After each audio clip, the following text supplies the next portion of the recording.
हूँ रेवती रमन पांडे। मेरे YouTube channel में आप सभी का स्वागत है। मैं आज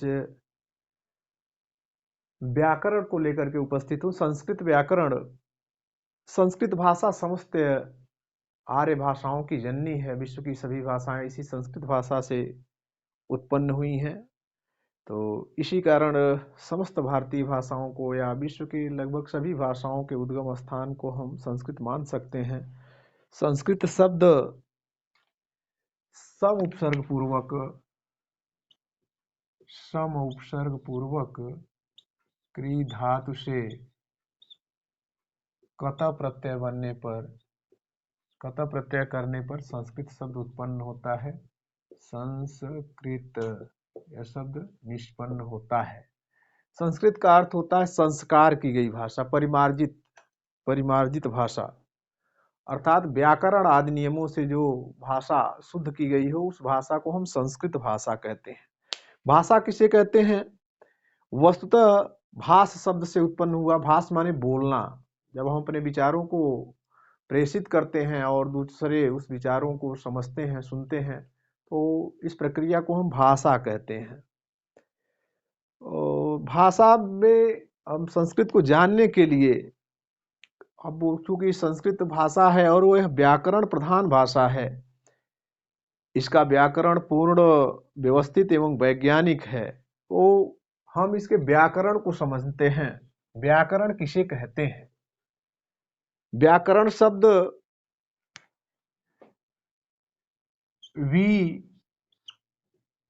आंग ये दो उपसर्ग हैं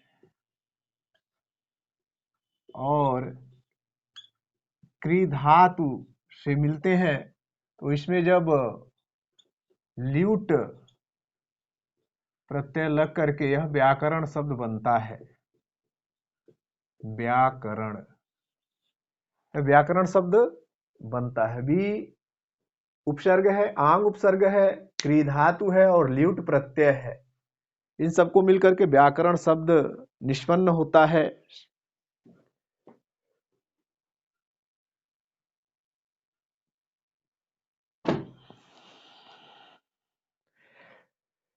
इस प्रकार उत्पत्ति मूलक व्याकरण शब्द तीन अर्थ रखता है। वह क्या है? जिसके द्वारा शब्दों का स्पष्टीकरण किया जाए, जिससे शब्दों का स्पष्टीकरण किया जाए, अथवा शब्दों का स्पष्टीकरण। पतंजलि ने अपने महाभाष्य में लिखा है, व्याक्रियन्ते शब्दाः अनेन असौ, शब्दा अनेन असौ व्याकरणम।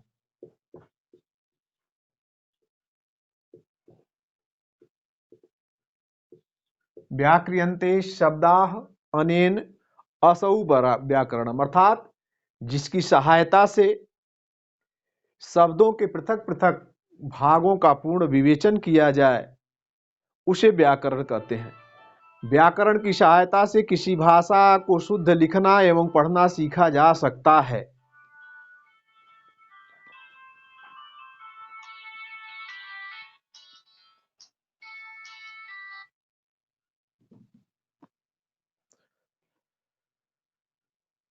तो जिसकी सहायता से शब्दों के पृथक पृथक भागों का पूर्ण विवेचन होता है उसे व्याकरण कहते हैं। व्याकरण की सहायता से किसी भाषा के शब्दों को शुद्ध लिखना एवं शुद्ध पढ़ना जाना जा सकता है। व्याकरण में मुख्य चीजें क्या होती हैं? जैसे व्याकरण में होते हैं वर्णमाला। सबसे पहले हम वर्णमाला का ज्ञान प्राप्त करते हैं। वर्णमाला किसे कहते हैं? वर्णमाला में भी शब्द आते हैं, वर्ण और अक्षर, ध्वनि, ये सब पारिभाषिक शब्दावलियां हैं। इनको हम क्या कहते हैं? ध्वनि। जो हम जो भी उच्चारण करते हैं मुख से और जो आवाज निकलती है उसको हम ध्वनि कहते हैं। वर्ण या अक्षर किसे कहते हैं? वर्ण या अक्षर,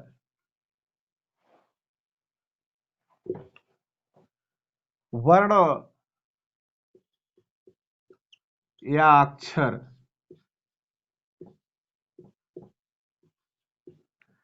मुख से निकली हुई वह छोटी से छोटी ध्वनि जिसके टुकड़े न किया जा सकते, जिसका विभाग न किया जा सके, उसको वर्ण या ध्वनि अक्षर कहते हैं।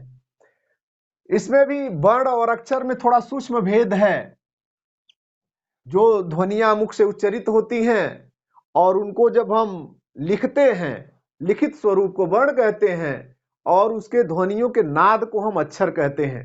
क्योंकि ध्वनियों का जो नाद होता है वह कभी नष्ट नहीं होता है, वह सुरक्षित होता है। और वर्ण जो है नष्ट होते रहते हैं, अर्थात हम लिखते हैं मिटाते रहते हैं, वर्ण नष्ट होते रहते हैं। तो इनको हम वर्ण या अक्षर कहते हैं। और वह उसका परिभाषा क्या हुआ कि मुख से उच्चरित ध्वनियां जिसका विभाग न किया जा सके, जैसे अ है, ई है, ऊ है, क है, ग है, इनके टुकड़े नहीं किया जा सकता या इसको अलग अलग नहीं किया जा सकता है। तो मुख से निकली हुई वह छोटी से छोटी या जिस ध्वनि के टुकड़े न किया जा सकते, जो मुख से निकलती है, उसको हम वर्ण या अक्षर कहते हैं। लिपि आता है, लिपि भी एक पारिभाषिक शब्दावली है। लिपि किसे कहते हैं?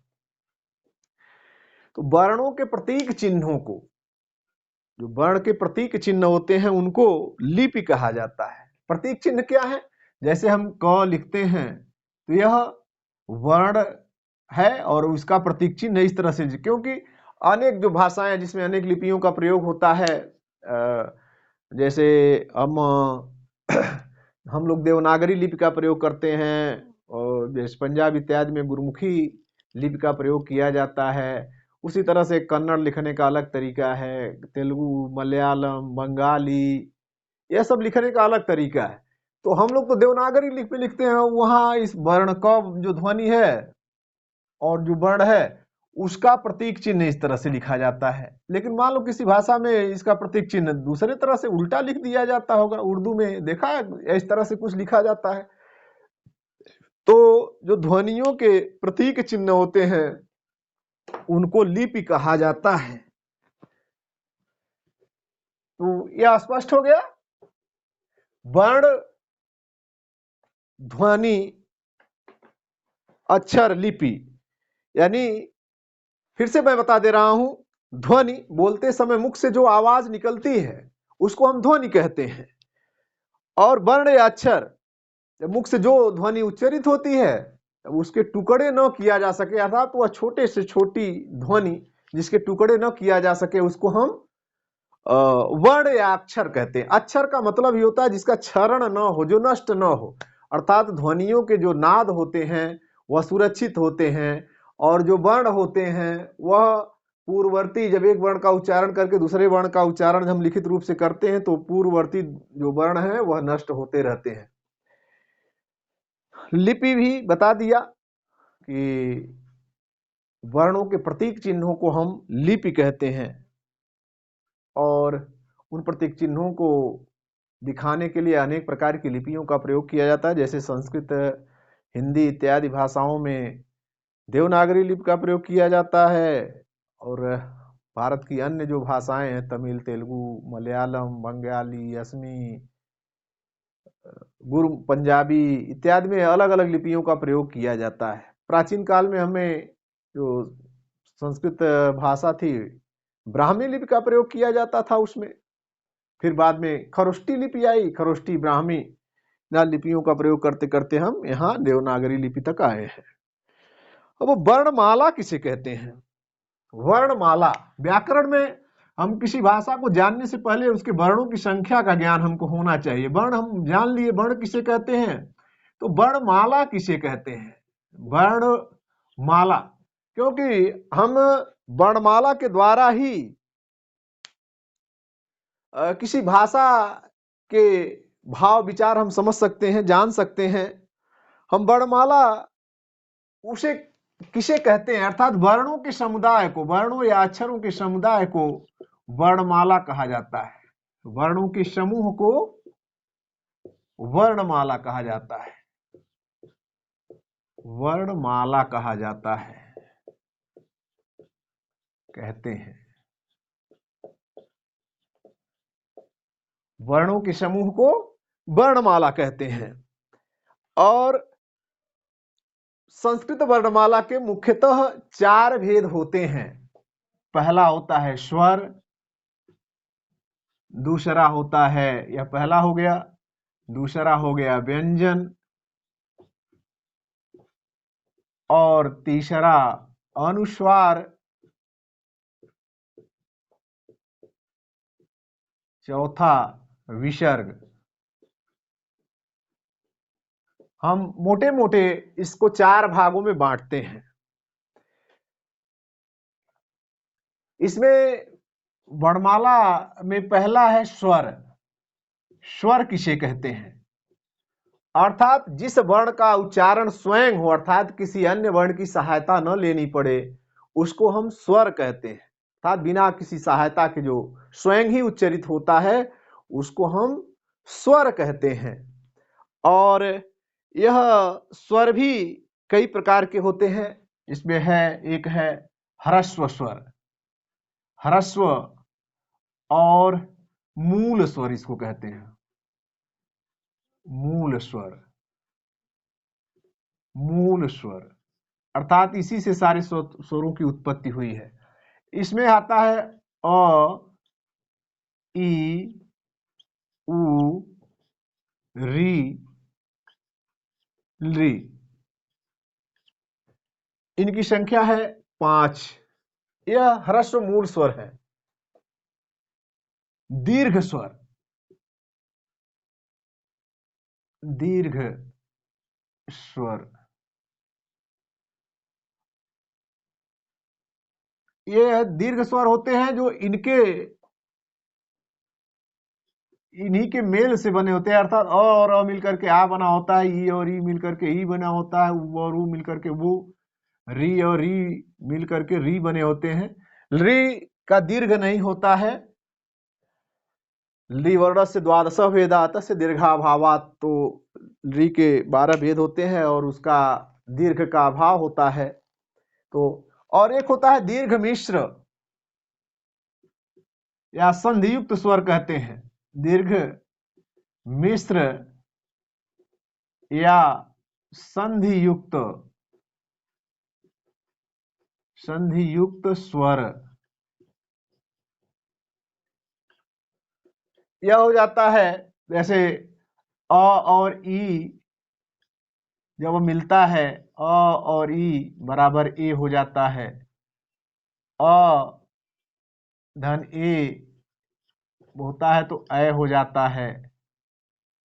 सॉरी, अ धन उ मिलता है तो ओ हो जाता है। और अ धन ओ जब मिलता है तो ये अ हो जाता है। तो इनकी भी संख्या 4 हो गई। संस्कृत में यही स्वर पाए जाते हैं। एक मूल स्वर होता है जिससे सभी स्वरों की उत्पत्ति होती है, अ, ई, उ, री, ली। यह 5 स्वर हैं। इनके दीर्घ आदि हैं, अ से आ, ई से ई, उ से उ, री से री से ली बनता है। यह इनके दीर्घ स्वर हैं और यह उत्पत्ति के आधार पर इनका वर्गीकरण है कि जो ह्रस्व स्वर हैं और दीर्घ स्वर हैं। दीर्घ स्वर भी संधियुक्त ही होता है, अर्थात दो समान स्वरों के मेल से। यह जो होता है, दो समान स्वरों के मेल से जब बनता है तो उसको हम दीर्घ स्वर कहते हैं। दो समान स्वरों के मेल से, स्वरों के मेल से बनता है, मेल से बनता है। यह जो दीर्घ स्वर होता है, यह दो समान स्वरों के मेल से बनता है। अर्थात अ धन अ बराबर आ हो जाएगा, ई धन ई बराबर ई, बु धन बु बराबर वो, री धन री बराबर री। दीर्घ री का चिन्ह है। ली के दीर्घ भेद होते ही नहीं है। दीर्घ या मिश्रित असमान स्वरों के मेल से, असमान स्वरों का मेल होता है, स्वरों का मेल असमान स्वरों के मेल से दीर्घ या मिश्र बनते हैं। तो उत्पत्ति के आधार पर यह हो गए 5 + 4 + 4 बराबर 13। संस्कृत वर्णमाला में स्वरों के 13 भेद होते हैं, यह जान लेना चाहिए। हमें हिंदी में अंग और अहह इसको भी स्वरों में पढ़ाया जाता है, लेकिन संस्कृत में इसको स्वर नहीं, इसको अनुस्वार और विसर्ग कहते हैं, जो सबसे अंतिम में मैं बताऊंगा। तो इसमें किसी को कोई डाउट नहीं होना चाहिए। यह हमारे मूल स्वर हैं अ ई उ री री। आ ई उ री यह दीर्घ स्वर हैं, जिससे दो समान स्वरों के मेल से बनते हैं। दीर्घ मिश्र या संयुक्त स्वर कहते हैं। संयुक्त नहीं, समझ लो इसको संयुक्त स्वर। संयुक्त दीर्घ स्वर इसको लिख लो, संयुक्त दीर्घ स्वर। संयुक्त दीर्घ स्वर यह उत्पत्ति के आधार पर हैं।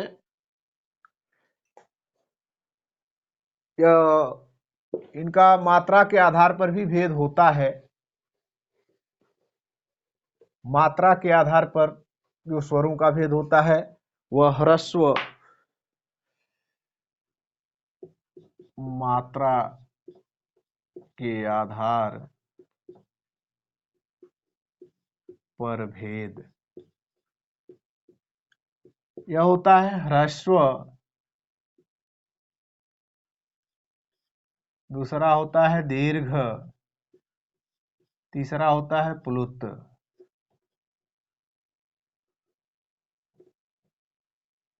प्लुत, ह्रस्व, दीर्घ और प्लुत। ओ अ ई उ री री ये क्या है? ह्रस्व है। आ ई उ री री नहीं, ए ऐ ओ औ यह क्या है? दीर्घ स्वर है।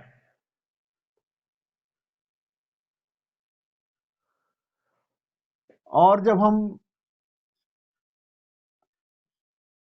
जैसे ओम का उच्चारण करते हैं तो ओम इत्यादि करते हैं, तो देखा होगा ओम जब लिखा जाता है तो उसके बीच में 3 लिखा जाता है। या मुर्गे का जो बाग है कुकड़ू कू करता है, या हम किसी को दूर से हरे इत्यादि कह करके जब बुलाते हैं तो जो अंतिम स्वर पे जो मात्रा लगती है वह 3 मात्रा हो जाती है, इसलिए उसको हम प्लुत स्वर कहते हैं। तो यह मात्रा के आधार पर भी इनकी संख्या 13 है, लेकिन विभाग हो गए ह्रस्व दीर्घ और इसका प्लुत हो गया। तो एक मात्र भवेत ह्रस्व, द्विमात्र दीर्घ भवेत, त्रिमात्रो प्लुतो गेय, व्यंजनम च अर्धमात्रकम। अर्थात जो ह्रस्व स्वर होते हैं उनकी एक मात्रा होती है। मात्रा कहते हैं उच्चारण में लगने वाले समय को। तो ह्रस्व के उच्चारण में कम समय लगता है तो इसकी एक मात्रा होती है। दीर्घ जो वर्ण है इनके उच्चारण में थोड़ा उससे दुगुना समय लगता है ह्रस्व के उच्चारण से, तो इसको हम दीर्घ कहते हैं। और प्लुत में उससे भी अधिक समय लगता है, 3 गुना समय लगता है ह्रस्व के उच्चारण से, या उससे अधिक लगता है, तो हम इसको प्लुत स्वर कहते हैं। तो यह मात्रा के आधार पर स्वरों का विभाग हो गया। अब आते हैं हम व्यंजन वर्ण। ये स्वर हो गया, व्यंजन वर्ण, व्यंजन दूसरा जो है व्यंजन। व्यंजन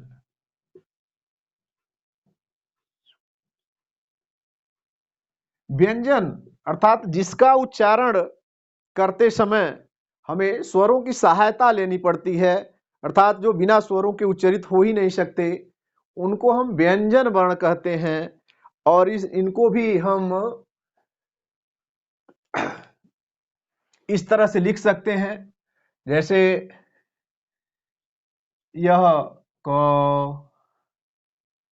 ख ग घ ङ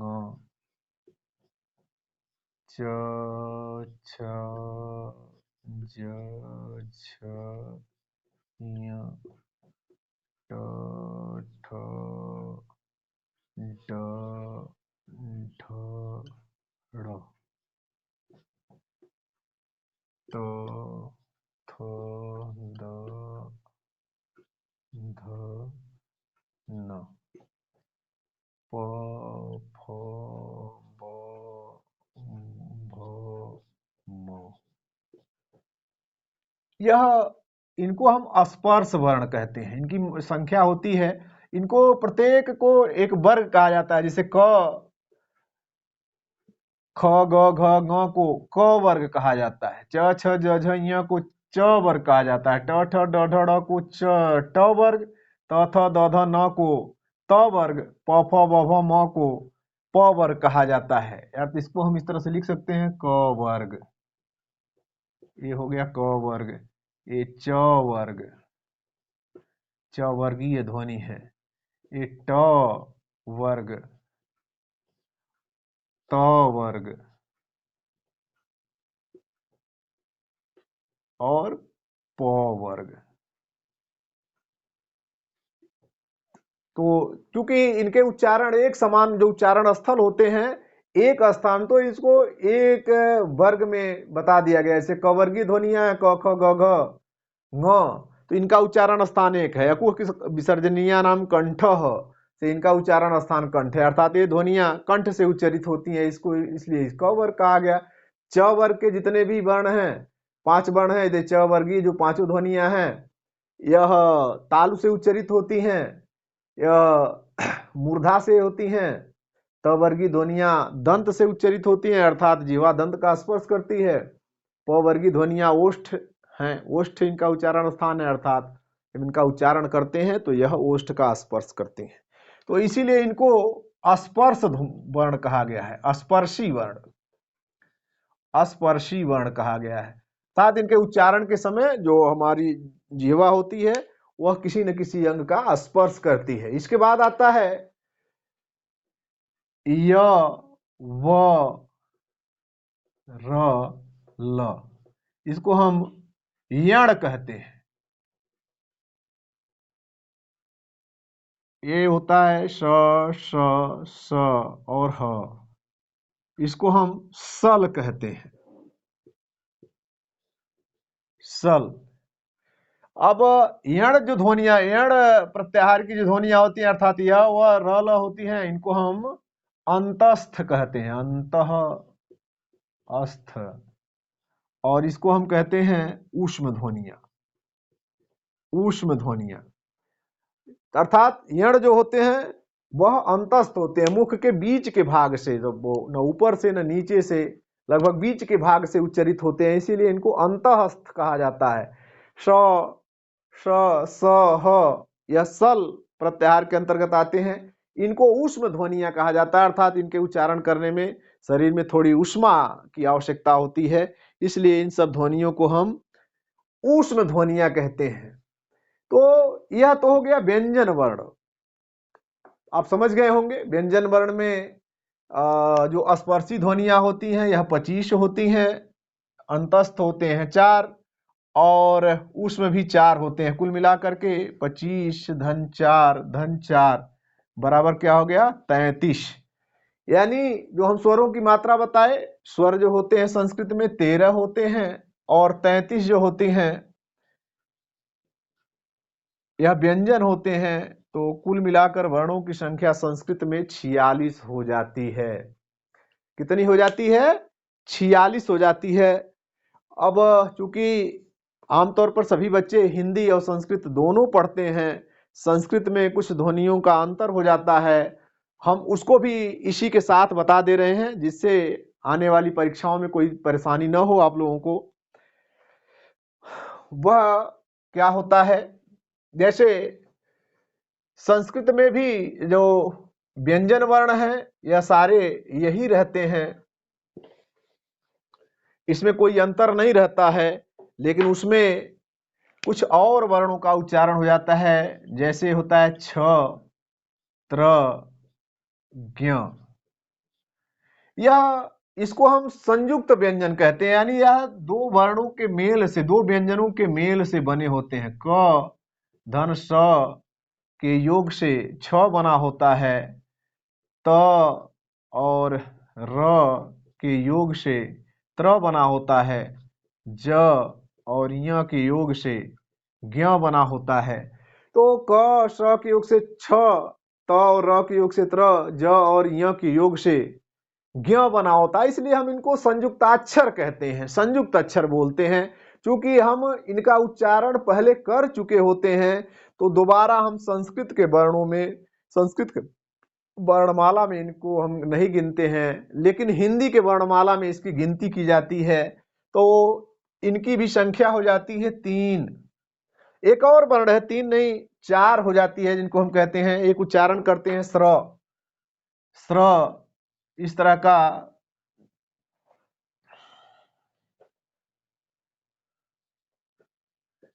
का वर्ण है। यह भी दो व्यंजनों के मेल से ही बना हुआ है, स और र के मेल से ही बना हुआ है, जिनको हम स्र कहते हैं।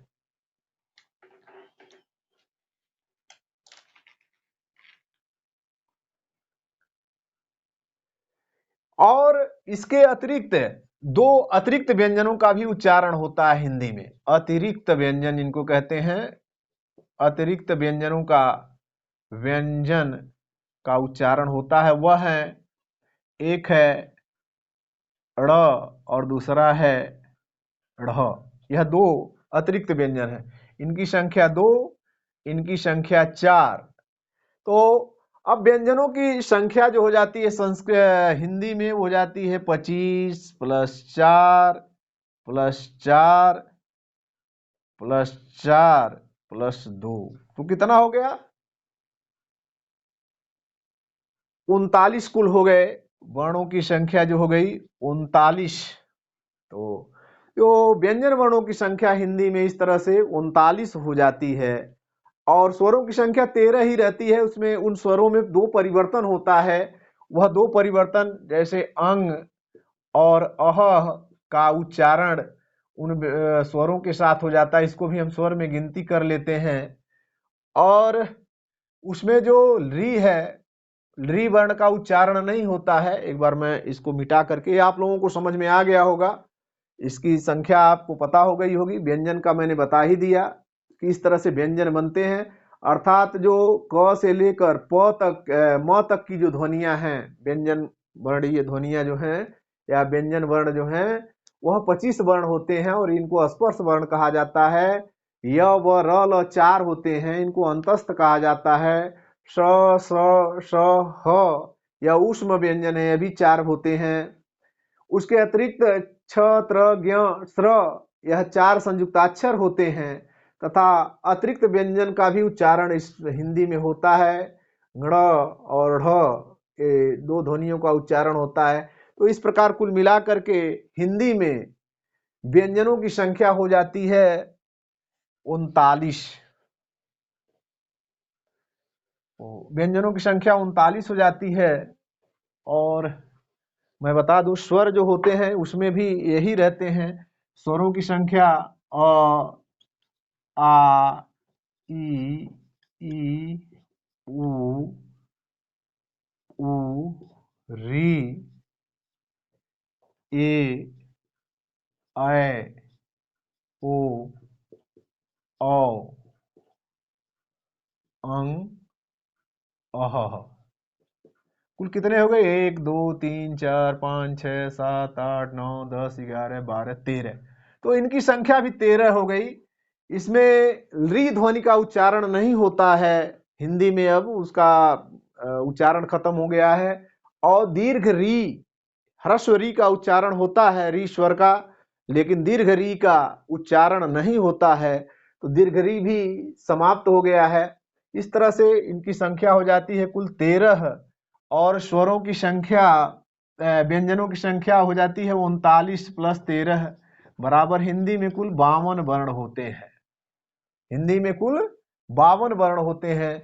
अगर इनको अब तमाम जगहों पे अयोगवाह इसलिए कहते हैं, अ के योग से इन ध्वनियों का उच्चारण होता है जो अनुस्वार और विसर्ग हैं, इसलिए इनको हम अयोगवाह कहते हैं। अयोग वह, अ के योग से इनका उच्चारण होता है। अगर यह अर्थात यह स्वरों के ऊपर और स्वरों के आगे ही अनुस्वार और विसर्ग लगते हैं। तो हिंदी में इस तरह से कुल 52 ध्वनियां हो गई। अगर अंग अह को निकाल दिया जाए फिर 50 हो जाती हैं। यही हिंदी में होता है। हिंदी, इसको जानिए। चूंकि हिंदी वाले बच्चे भी व्याकरण पढ़ते हैं, उनको इस चीज का नॉलेज होना चाहिए, ज्ञान होना चाहिए। आते हैं तीसरा पर, अनुस्वार।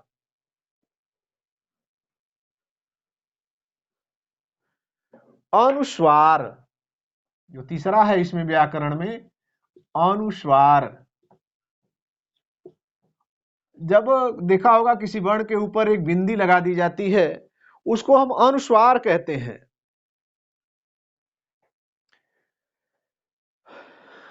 अनुस्वार, अनुस्वार का अर्थ होता है स्वर के अनु माने पश्चात जो आता है, स्वरों के ऊपर ही लगता है लेकिन यह स्वर के पश्चात आता है, इसलिए इसको हम अनुस्वार कहते हैं।